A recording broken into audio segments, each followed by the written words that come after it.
au Seigneur Jésus-Christ. Nous bénissons le Seigneur pour son amour, sa bonté et ses bienfaits pour nous qui sommes ses enfants. Je voudrais nous dire, oui, est-ce que Dieu parle aujourd'hui? Je pense que oui. Et dans ce message, je voudrais vous dire, bien-aimé, Dieu parle encore aujourd'hui. Et d'aucuns pourraient me dire, mais comment entendre et discerner la voix de Dieu?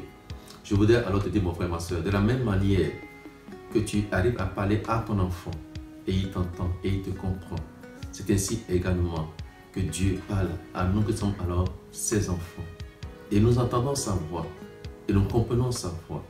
Je voudrais te dire, mon frère, ma soeur, même alors le bébé qui est dans le sein de sa mère entend des voix et reconnaît des voix. Déjà dans le sein maternel, le bébé entend. Et cela est prouvé par la science également, que tout ce que nous disons, le bébé enregistre tout. C'est pour cela que je dis, mon frère, ma soeur, même les enfants de Dieu qui sont encore des embryons dans le sein de Dieu entendent la voix de Dieu et discernent la voix de Dieu. Et Jésus va dire, mes bébés entendent ma voix. Et ils ne suivront pas alors le missionnaire, ils ne suivront pas alors un autre nom. Et c'est là alors ici aujourd'hui quelque chose de très important. Parce que je découvre qu'il y a beaucoup d'enfants de Dieu qui me posent la même question. Comment entendre la voix de Dieu? Je dis, mon frère, ma soeur, si réellement alors Dieu est votre Père et que vous n'entendez pas sa voix, c'est que vous êtes perdu. Dieu parle à tout le monde, il parle à tous ses enfants. C'est vrai, je vous dirais également que Dieu parle tantôt d'une manière et tantôt d'une autre. Mais le plus important est de savoir que Dieu est un Dieu alors qui parle. C'est un Dieu qui communique.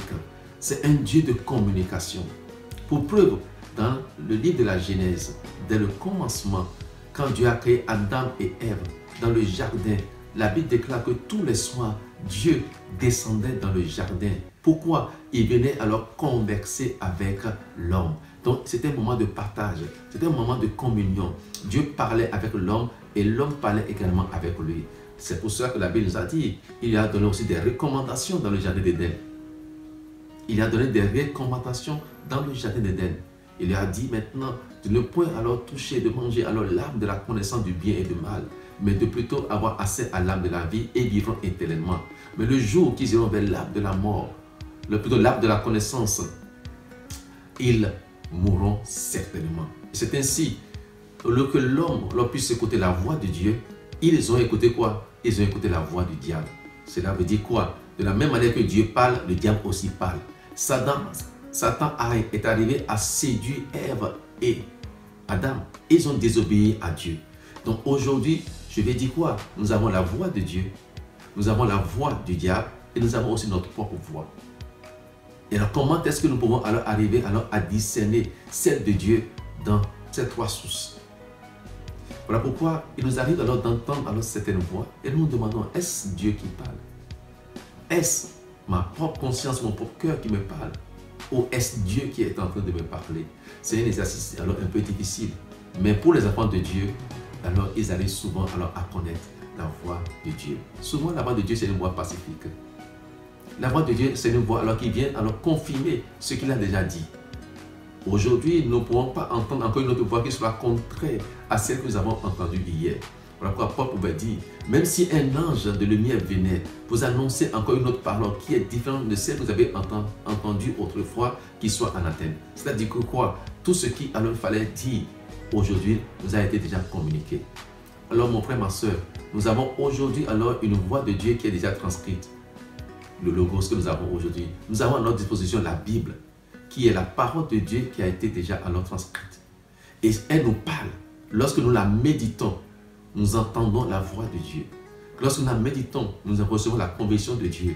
Lorsque nous la méditons, nous recevons des orientations de Dieu. Voilà pourquoi il y a une différence entre la méditation de la parole de Dieu et lire la parole de Dieu. Il y a beaucoup de gens qui lisent la parole de Dieu comme un roman. Ils suivent les paroles, mais ils n'arrivent pas alors à entrer dans la profondeur des révélations qui sont dans la parole de Dieu. Je voulais te dire, si tu veux entendre la voix de Dieu à travers la Bible, la parole de Dieu écrite, il faudrait que tu prennes le temps pour la méditer. Voilà pourquoi il va dire dans Josué 1, verset 8, que ce livre de la loi ne sera point de ta bouche, médite-le jour et nuit, c'est alors que tu réussiras dans toutes tes voies et tu réussiras dans toutes tes entreprises. Donc la méditation de la parole de Dieu ou l'écoute de la voix de Dieu nous amène au succès. cela nous permettra aussi alors d'éviter maintenant les sources alors d'échec, de faillite ou de chute. Donc, lorsque nous entendons la voix de Dieu, nous comprenons alors le plan de Dieu et les desseins de Dieu. Sachons que Dieu est un Dieu qui est le plus grand planificateur. Il est un Dieu de but, il est un Dieu d'objectivité, il est également un Dieu de plan. Dans Jérémie 29, verset 11, il est écrit « Je connais les projets que j'ai formés sur toi, pour ne pas dire les plans que j'ai faits pour toi, projets de paix et non de malheur, afin de donner un avenir meilleur. » Il dit quoi? Vous m'invoquerez et vous partirez. Vous me prierez et je vous exaucerai. Vous me chercherez et vous me trouverez si vous me jetez de tout votre cœur.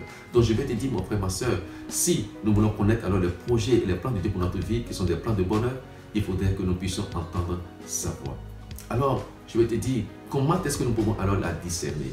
J'ai alors à notre disposition d'abord la Bible, qui est notre boussole, qui est la parole écrite. Et lorsque alors nous la méditons, nous entendons Dieu nous parler. Deuxièmement, Dieu parle également audiblement. Et j'ai eu l'opportunité d'écouter la voix de Dieu de manière audible pendant 6 mois dans ma marche avec lui. Et il me disait d'écrire. Et j'écrivais tout ce qu'il me disait. Et tout ce qu'il me disait, cela alors se vérifiait à la lettre dans le physique, dans le naturel. C'est voilà pourquoi aujourd'hui, j'ai une pleine conviction et je peux dire avec certitude que Dieu parle à ses enfants. Mon frère, ma soeur, Dieu parle encore aujourd'hui. Donc il y a la voix audible. Nous avons aussi alors une autre voix, c'est la voix intérieure. Dieu parle alors dans notre cœur. Nous entendons alors vraiment alors une voix interne qui nous parle. Et qui est la voix de Dieu? Mais comment savoir si cette voix interne est celle de Dieu ou la nôtre ou celle du diable? C'est lorsque nous voyons que cette parole, comparée à ce qui est déjà écrit, alors nous voyons qu'il y a une conformité. Cela s'aligne alors sur la volonté, sur la parole de Dieu qui est écrite. Alors je suis convaincu que c'est la voix de Dieu, ce que j'ai entendu. Lorsque maintenant, ce que j'entends n'amène pas alors à pouvoir pécher contre Dieu ou faire le contraire du plan de Dieu ou de la volonté de Dieu, je peux dire ce que j'ai entendu, c'est la voix de Dieu. Troisième chose que je vais dire, c'est que quoi? Il y a la conviction intérieure.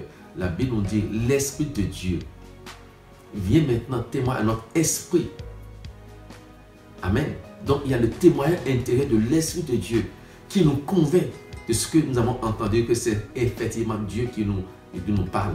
Mais ceci, c'est un exercice. Je vais dire, le profane n'arrivera pas vraiment à discerner dès le départ. Mais au fur et à mesure de poursuivre, il finira par discerner celle de Dieu ou celle du diable.